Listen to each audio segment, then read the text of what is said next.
Hello everyone, mayam ichanupa gi ngasi se exam last day ne bako ado ichanupa su school chakhre aduga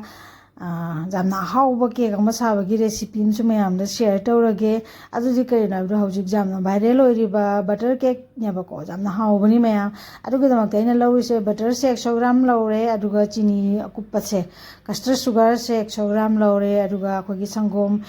condensed milk to adu se 100 gram lauraga aina bitter sina phajana okhairaga punjallage bako tina chalage bitter natraga su akone hand blender na oiraga su ja aduna matam katang changi dana ko matam khara henna changi biwani aga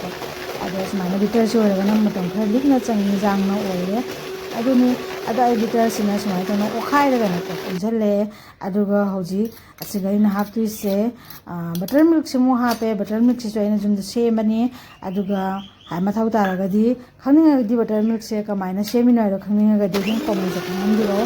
aduga hoji amko mo asisum khajana punjalaga okhai ko aru hoji amko dry ba pache singsimu hapchalani maida se 100 gram hape maida se 100 gram hapaga sumaina taraga okhai re bako okhai ga siga hoji aina soda hapkhare baking powder su half tsp taraga hape aduga hoji milk akhoi chumnagi sangom do ado 15 gram ka hapaga pajana okhai rage asina vanilla essence kara hapchalle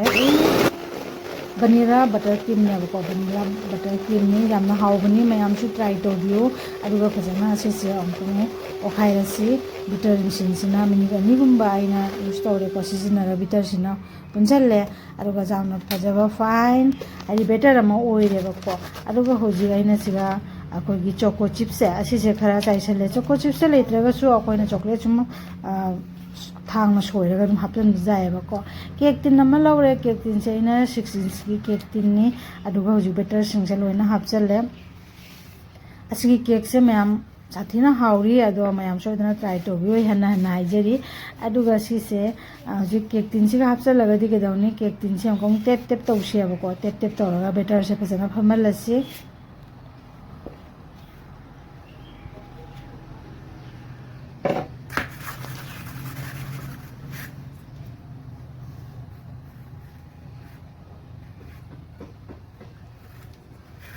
spatula sina khara sandui ne ba ko better se aduga hojik sumaina phi na tharaga tap tap tawre aduga ai hoji si se otg da baking tawduini tawdringa da jemu se asigi mathak tamu aina choco chips khara maga white chips choco chips khara maga chaisalani ba ko chaisalaga otg se aina use tawdringa da hana 10 minute baking haidi preheat tawre aduga hoji amkom 25 to 30 minutes aina cake se amkom bake tawduini aduga OTG dagi lauthorane bako oven da wera sujai microwave to wera ga sujai ja apamba da to sujai do microwave leite oven leite haraga sujum akoina sum gas da sujum semba jai ba sigi cake se lai lai na semba jai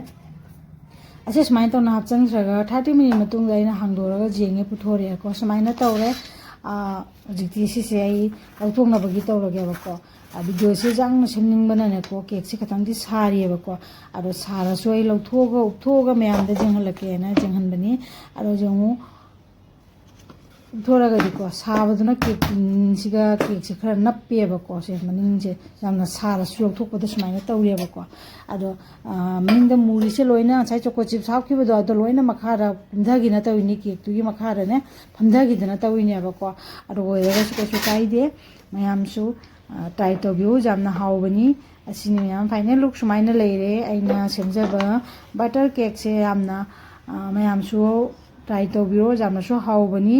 aduga mayam asigidi ai video se matang aside lojinjarage loisilage aduga mayam please like share subscribe toroga support to biram thank